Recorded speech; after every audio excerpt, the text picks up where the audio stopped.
My name's Brittany. I'm a genetic counselor at MyMichigan Health, and I'm so excited to talk to you guys today about the relationship between genetics and cancer and why somebody might come to see a genetic counselor.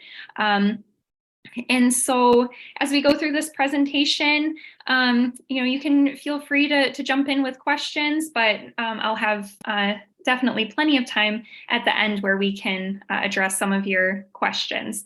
So without further ado, we'll get started here. All right, so throughout this presentation, I'm going to be addressing some myths about genetic testing and cancer risk. We hear a lot of different myths about genetic testing, and I have some of them listed out here. So some people think that most cancer is due to an inherited risk. That is not true. Another myth is that if you have inherited cancer risk, you are guaranteed to get cancer. Also a myth. Genetic testing for cancer risk is only for women. BRCA1 and BRCA2 are the only genes related to breast cancer risk. Genetic testing costs thousands of dollars. Thankfully, not the case. And people with genetic mutations may have a harder time getting health insurance. That is also a myth. So we're going to kind of go through these one by one. And hopefully by the end of this presentation, you guys feel more informed about why someone might have genetic testing and how that could have an impact for you and your family members. Basic genetics overview here. So in our bodies, we have billions of cells. Each one of our cells has a nucleus that contains our genetic information that's called DNA. Our DNA is essentially a long string of letters, and it's divided up into segments that are called genes. So if you can imagine that your DNA is like a really large instruction manual for how your body works, a gene is essentially one page out of that instruction manual. Every gene has the instructions for making a protein that has a very important job in the body. So some of these genes, their job is to determine our eye color or hair color or how tall we are. But some of these genes, their job is actually to prevent cancer from happening by stopping uncontrolled cell growth. So these genes are really important. So normally the gene has the instructions to make the normal protein that completes its job in the body. But if we have a mutation in that particular gene, it's not going to make the protein the way that it normally should. It might make an abnormal protein that doesn't complete its job the way that it's supposed to, or it might result in no protein being made whatsoever. So these gene mutations can have an impact on the body and how the body functions. To break it down even a little bit more, a mutation is a change in the normal base pair sequence of the DNA. So I mentioned that DNA is a really long string of letters, and it's actually divided up into essentially 3-letter words. So we can imagine that normal DNA might say, the dog ran out. It's a sentence, it makes sense, we understand what it means. There are a lot of different mutations that can happen in the DNA. So some examples here, we have a couple of letters inserted here, makes the sentence completely unintelligible. It doesn't make sense anymore. We have a letter added in here. We have a letter removed here. So all of these are mutations that basically remove the meaning from that sentence. So on a smaller level, that's really what happens in the DNA. And that's what genetic testing is looking for is misspellings or mutations. So how does this relate to cancer risk? Cancer is a genetic disease, and that doesn't always mean that it's inherited, but it is a genetic disease because it's caused by mutations in genes that control the way that cells grow and multiply. These genetic changes can happen due to random mistakes in our DNA as our cells are multiplying, so completely by random chance or sporadic. These genetic changes can happen because of exposure to carcinogens in the environment, but they can also happen because they're inherited, meaning that these genetic changes are passed on from parent to child. So this is something that someone would have throughout their entire life, increasing their risk for cancer. So it really is a minority of the time that cancer is hereditary or inherited. It's only 5 to 10% of the time that that's the case. A majority of the time, it's what we call sporadic, where it's random chance or possibly because of exposure to carcinogens. There is a subset of time where cancer is what we call familial.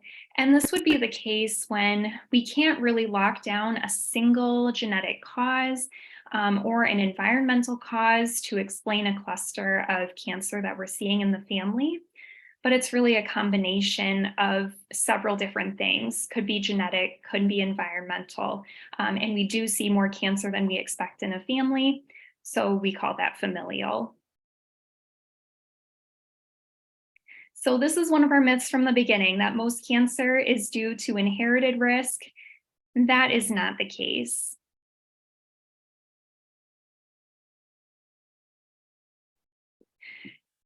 The benefits of genetic testing are that they can possibly provide an explanation for somebody's personal or family history of cancer. The goal really of doing genetic testing is help to reduce the risk of developing cancer.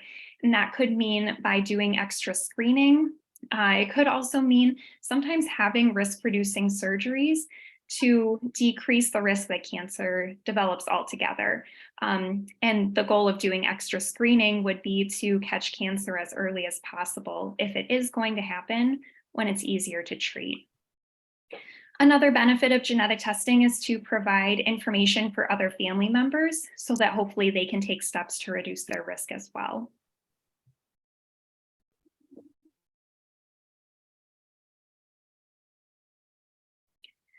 The genetic testing process is that we need to collect a DNA sample. Typically, that's going to be a blood sample. Occasionally, we'll do saliva. In some rare cases, when somebody has a blood cancer and we can't trust test results that come from a blood sample, we might even do a skin punch biopsy where they actually do genetic testing on skin cells. The laboratory analyzes the DNA for unexpected changes or mutations, basically those changes in spelling to the dog ran out that we talked about a few slides ago. Specifically in genes that are related to cancer risk. And it takes about 2 to 3 weeks to get test results back.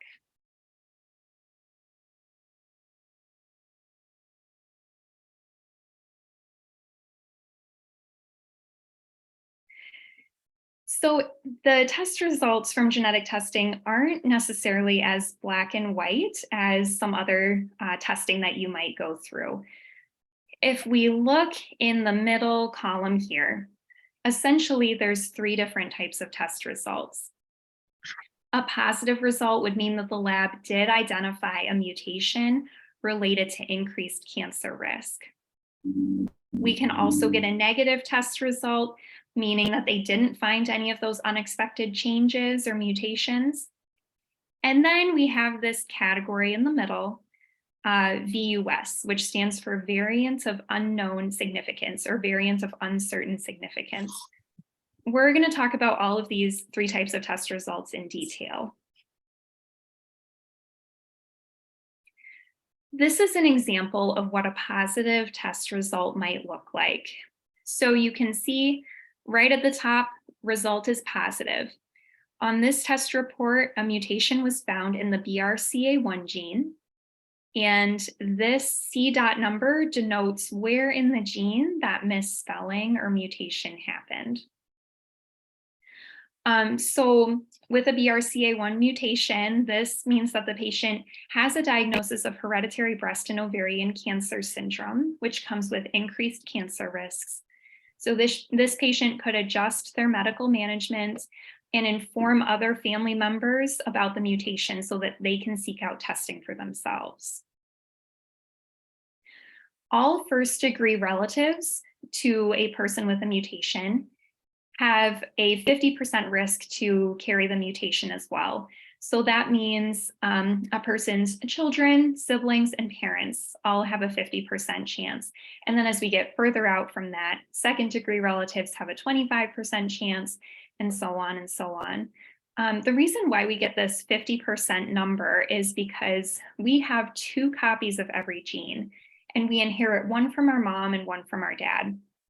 So if somebody has a mutation in one copy of their gene, they have another copy of that gene that's working just fine. And so when that person has children, they either pass on the copy with the mutation or the normal working copy. So that's how we get this 50-50 chance. Males and females are equally likely to inherit and to pass on these mutations. It doesn't matter if it's a gene related to breast cancer risk. It could be coming from dad's side, same as it could be coming from mom's side. And these mutations are almost always inherited from a parent. It's pretty rare for a mutation to pop up in somebody new for the first time. These mutations generally track back generations and generations, happening a long time ago and being passed on from parent to child through the family. So a negative test result might mean that the cancer in the family is not hereditary. It could also mean a couple of other things. It could mean that there's a mutation in the family that our current testing cannot detect. Our technology is constantly improving. I would say this is less likely. The most likely scenario is that the cancer in the family just is not hereditary. But we can't say that with 100% certainty. It could also be that the cancer in the family is hereditary, but the person that was tested did not inherit that mutation. So it might be necessary to test another family member. And we'll talk some more about this in terms of strategy and who is best to test first in the family to try to get an answer the quickest in just a little bit. A negative genetic test result reduces the chance that the cancer in the family is hereditary, but it can't rule it out. And in these cases, management recommendations are generally based on family history. So if someone is coming in for genetic counseling because they have a really strong family history of colon cancer, and then their genetic testing comes back negative, that's good news for them. They can't, stop getting their colonoscopies. They still need to be managed based on that strong family history, which might mean getting colonoscopies more frequently than most people do, even though their genetic testing came back negative. Of course, if there's a mutation in the family that's been confirmed and then somebody tests negative, then they can really breathe that sigh of relief with their negative test result because the cause of cancer has been identified in the family and our person testing negative did not inherit it. So what is this variant of unknown significance, this VUS?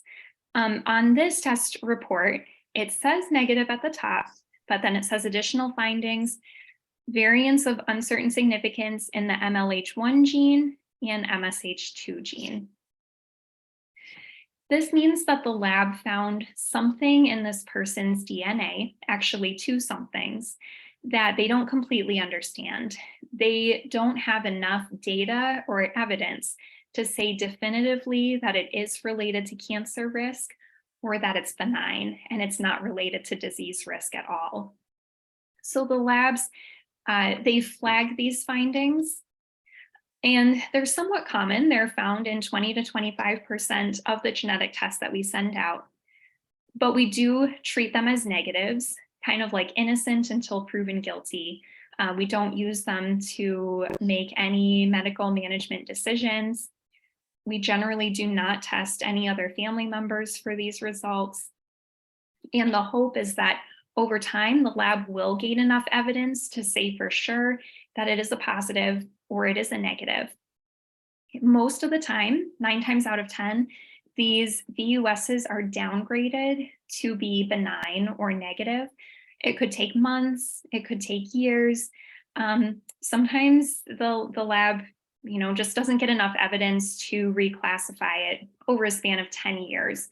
But when we do get a reclassification notice from the lab, then the patients are notified of that.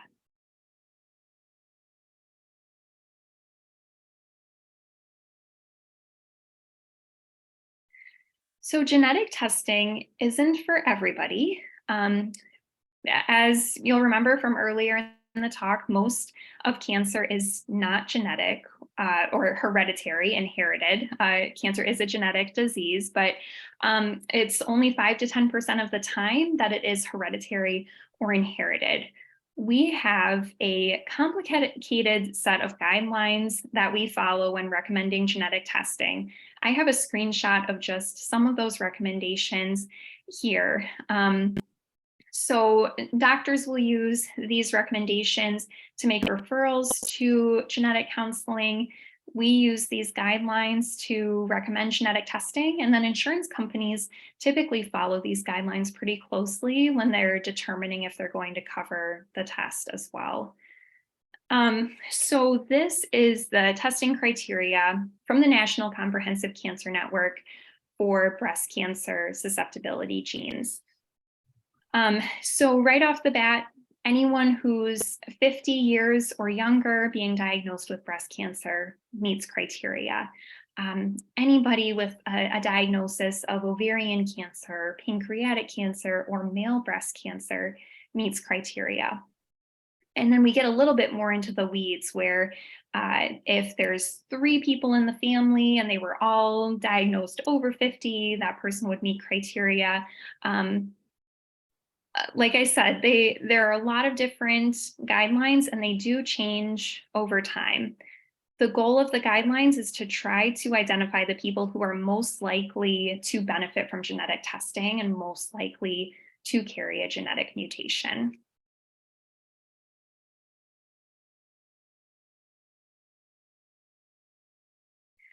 So the BRCA1 and BRCA2 genes are related to hereditary breast and ovarian cancer syndrome. I have up here a classic BRCA1 family history or pedigree. The arrow here is pointing at our proband or our patient who's coming in to see the genetic counselor. The circles are females, the squares are males. So this would be a brother to the patient. Father is on the left-hand side, and that's his family. And then mother on the right-hand side, and that's her family. The reason why I call this a classic BRCA1 pedigree is we're seeing some things that we typically would see in a family where there's a genetic mutation. Multiple generations affected, grandma and her daughters, and then a cousin being diagnosed with breast cancer at age 38. Young ages of diagnosis before the age of 50, as I said, is more suspicious for something genetic. And then seeing both breast and ovarian cancer in the family is suspicious for a BRCA mutation. So if I was meeting this person in clinic and nobody in the family had had genetic testing yet, I would say, yes, definitely recommend genetic testing. It's likely that there could be something going on here. A family history that's less suspicious of a genetic mutation and actually wouldn't meet those guidelines for genetic testing is a couple of people in the family with postmenopausal breast cancer. So greater than the age of 50, this is more likely to be sporadic breast cancer or familial breast cancer, and we're less likely to find something through genetic testing.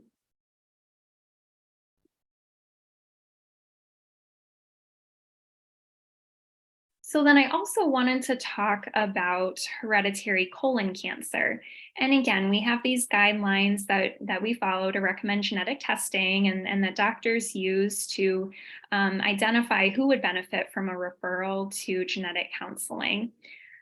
And generally, again, if someone's diagnosed before the age of 50, that's more suspicious for something genetic going on, or if there's multiple relatives in the family that have had colon cancer. This is what I would call a classic Lynch syndrome pedigree. Again, multiple generations affected, young ages of diagnosis, uh, colon and uterine cancer are kind of the two hallmark cancers for Lynch syndrome.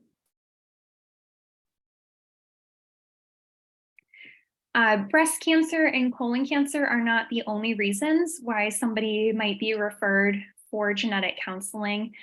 Another reason why someone might be referred is that there's already a genetic mutation in the family that's known, and so they're being referred to be tested for that specific thing.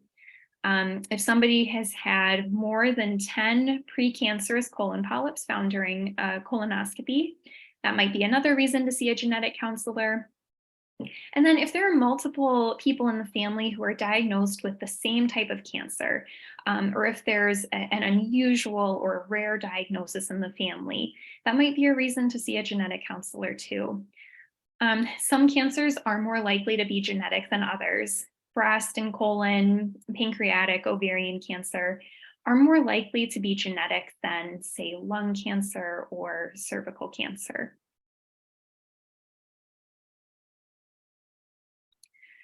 So it is the preferred strategy to start by testing someone in the family that is affected. So somebody that has had cancer or currently has cancer. That is our best strategy because we're most likely to find a genetic mutation in that person. And so I use this as kind of a metaphor to show why that is the case. If you imagine that you're a farmer with red apple trees, and you notice one day that one of your trees is suddenly growing a yellow apple, and you're wondering, we're only supposed to grow red apples. What could be going on here? The best way to find out what's going on is probably to test that tree that has the yellow apple rather than to test one of those trees with only red apples. Because if you're trying to figure out what's going on with your trees, you're most likely to get an answer by testing the tree that has that yellow apple. In a similar way, when we see a family where some people have been affected by cancer, the way we're most likely to get an answer for what's going on in the family is by testing one of those relatives who has had cancer, especially if it's someone who was diagnosed at a young age or someone that has had a more rare or unusual cancer.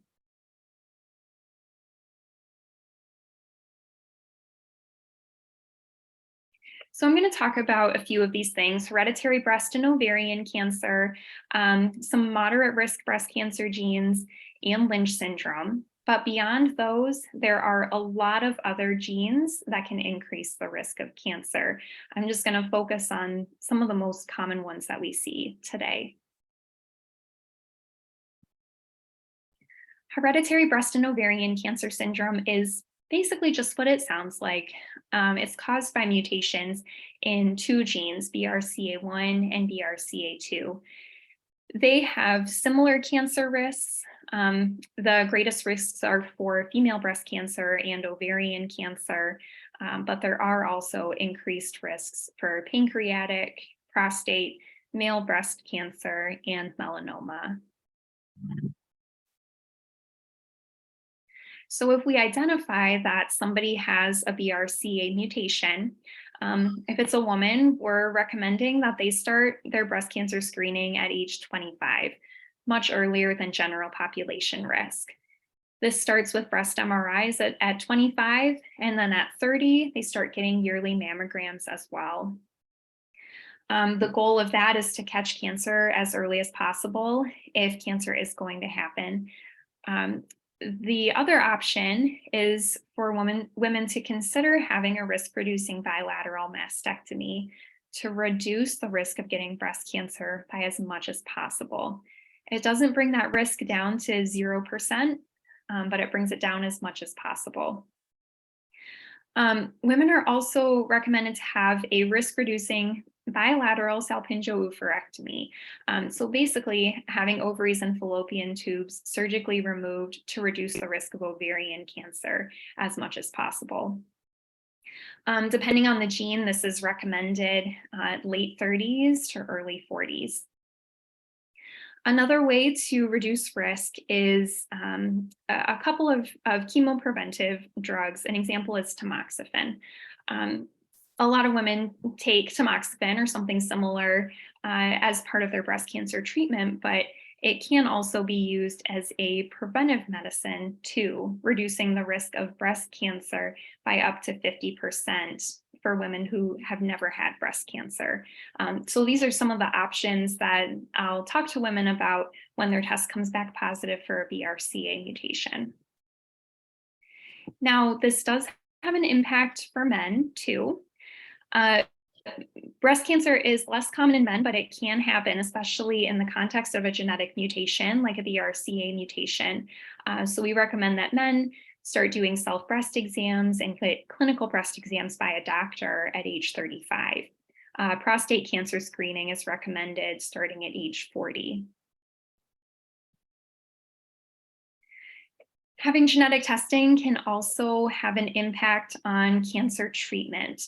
So in somebody who's going through breast cancer treatment, the results of genetic testing might help them to make a decision about surgery, whether they have a lumpectomy or whether they decide to have a bilateral mastectomy as part of their cancer treatment to reduce the chances of getting breast cancer again in the future. It can also open up the doors for other therapies. An example would be PARP inhibitors, which are specifically for people that have BRCA mutations.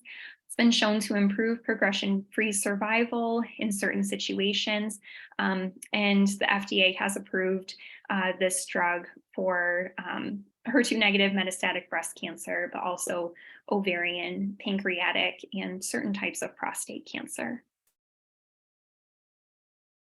So back to another one of our myths, which is that if you have inherited cancer risk, you are guaranteed to get cancer. That is not the case. That myth is debunked. And is genetic testing for cancer risk only for women? Also debunked. That is not the case. Genetic testing can be really helpful for men as well.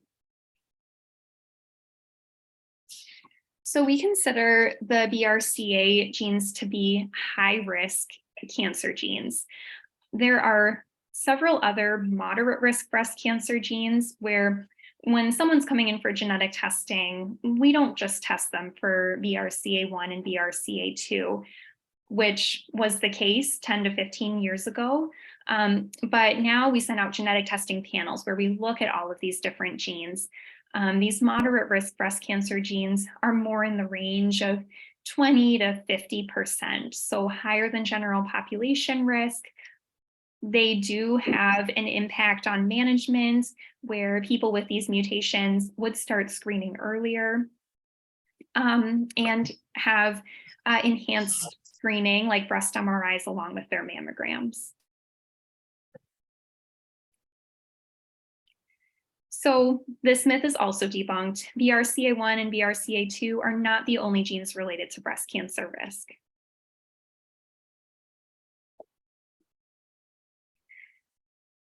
So Lynch syndrome, as I mentioned, is most related to an increased risk for colon and uterine cancer.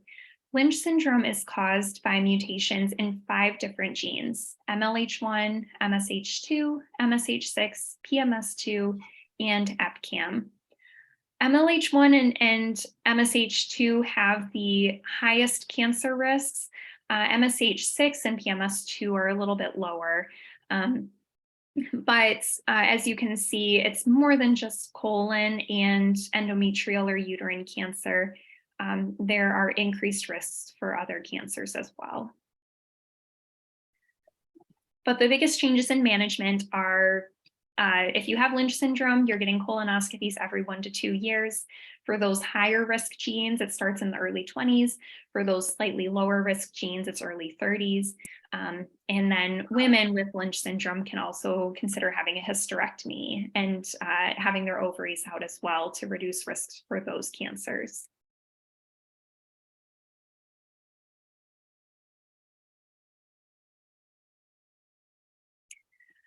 So why would you see a genetic counselor? Why wouldn't you go and seek out genetic testing for yourself or have a genetic test sent along with other routine lab work?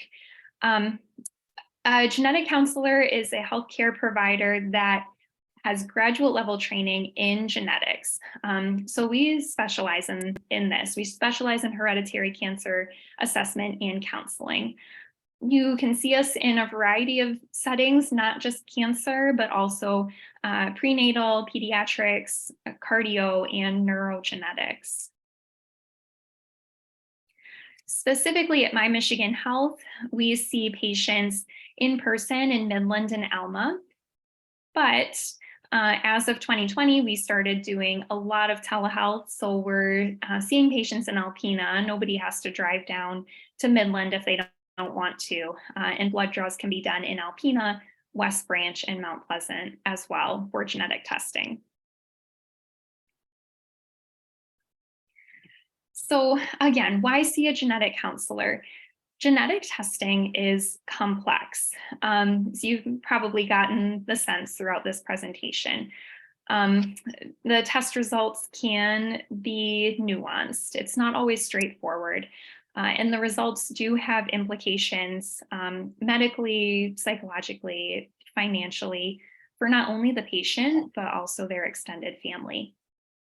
So genetic counseling is meant to provide education to patients to allow them to make a fully informed decision about testing. Genetic testing isn't right for everybody.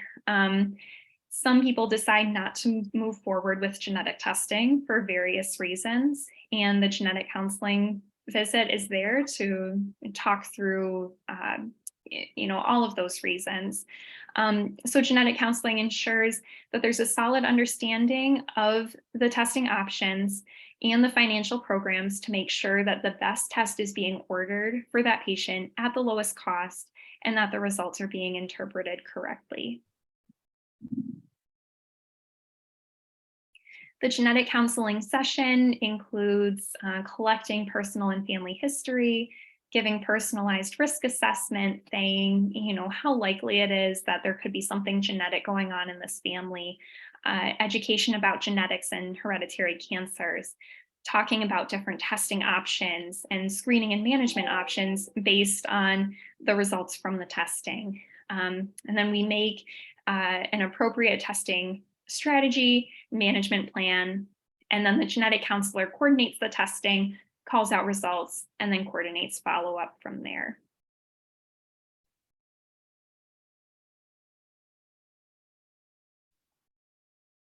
So good news when it comes to the cost of genetic testing.